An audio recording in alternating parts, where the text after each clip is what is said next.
বিগত 18 মাস পার হয়ে গেছে আমাদের বকেয়া বেতন যেটা আমরা পাই না, 19 মাস চলমান। আমরা এখানে এসেছি অতিরিক্ত কোনো দাবি দাবা নিয়ে, আমরা এসেছি আমাদের বকেয়া বেতনের জন্য। দীর্ঘদিন থেকে আমাদের এই বকেয়া বেতনগুলো আমাদের স্যার যারা আছে ওনারা আমাদেরকে বারবার আমাদেরকে একটা ঘুষ দিয়ে আমাদেরকে এখান থেকে পাঠায় দেয়, কিন্তু ফলপ্রসূ কোনো কাজ হয় না। আর এর প্রেক্ষিতে এই করতে করতে আমাদের 18 মাসটা পার হয়ে চলে যায়, যাওয়ার পরে 19 মাস চলমান। তো আমরা আর কতদিন এভাবে থাকতে পারি? আমাদের তো পরিবার পরিজন আছে, বাসায় পিতামাতা আছে, তাদেরকে তো কিচ্ছু করতে পারছে না। অসুস্থ পিতামাতা, সন্তানদের খরচ, এগুলো আমরা কীভাবে বেয়ার করি? এটা করার আমাদের পক্ষে সম্ভব হচ্ছে না। এখান থেকে লাগাতার কতদিন আছেন আপনারা? আমরা গতকালকে থেকে অবস্থান কর্মসূচি পালন করছি।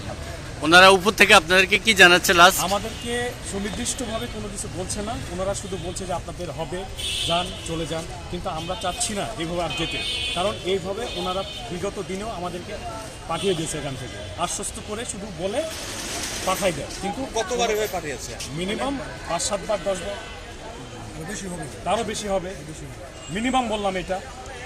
আর সর্বশেষ আমরা এখন চিন্তা ভাবনা করছি যে আমাদের এটা ন্যায্য অধিকার আমরা আদায় না করে এখান থেকে চাপ।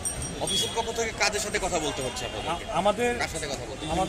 আমাদের প্রশাসনিক ইউনিট আছে, অ্যাডমিন যারা আছে ওনারা গতকালকে কথা বলেছে, কিন্তু আমরা চাচ্ছি না। নাম কি? 2 একজনের নাম? আমাদের স্যার যারা আছে প্রশাসনে